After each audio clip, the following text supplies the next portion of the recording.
Hello అండి, నేను doctor busy, fertility consultant, 49 fertility centre, Karimnagar. So నీటి బుడగలు ఉన్న వాళ్ళు ప్రెగ్నెన్సీ తర్వాత, డెలివరీ తర్వాత ఈ సమస్య అనేది ఎక్కువ అవ్వడం కానీ, మాయం అవ్వడం, తక్కువ అవ్వడం ఇట్లాంటివి ఏమైనా జరుగుతాయా?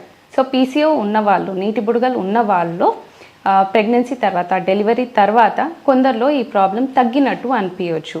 అది డెలివరీ తర్వాత వెయిట్ తగ్గడం ద్వారా కానీ, లేకపోతే పాలు ఇవ్వడం వల్ల, ప్రొలాక్టిన్ హార్మోన్ అనేది పెరగడం వల్ల కొన్నిసార్లు ఆండ్రోజన్ అనే మాత్రని తగ్గిస్తూ ఉంటుంది. సో దీనివల్ల కూడా పీసీఓ ప్రాబ్లం అనేది తగ్గింది, నీటి బుడగలు అనేది తగ్గింది.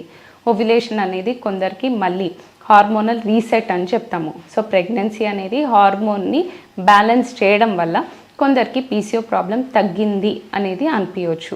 But this is temporary. అలాగే కొందరికి పీసీఓ ప్రాబ్లం ఎక్కువైంది అనేది కూడా అనిపించవచ్చు. సో డెలివరీ తర్వాత కొందరికి వెయిట్ గెయిన్ అవ్వడం వల్ల, లేకపోతే పాలు ఇవ్వడం మానేయంగానే, లేదా నిద్ర ఉండకపోవడము, అలా స్ట్రెస్ ఉండడము, వీటి వల్ల కూడా పీసీఓ ప్రాబ్లం ఎక్కువ అవ్వడము, హార్మోన్ ప్రాబ్లం అనేది ఇన్బ్యాలెన్స్ అనేది ఎక్కువ అవ్వడం, నీటి బుడగలు అనేది సమస్య ఎక్కువ అయినట్టు కూడా అనిపించవచ్చు. కొందరిలో ఏ మార్పు లేదు, ప్రెగ్నెన్సీకి ముందు ఎట్లుందో అలానే ఉంది అనేది కూడా అనిపించవచ్చు. సో ఒకవేళ ప్రెగ్నెన్సీ ఆర్ డెలివరీ వల్ల నా ప్రాబ్లం పోయింది అనేది కొందరు అనుకుంటే it may be because of hormonal reset. But most of the time ఇవన్నీ టెంపరీ. సో పీసీఓ ప్రాబ్లం ఏది ఉంటుందో నీటి బుడగల సమస్య అలాగే ఉంటుంది.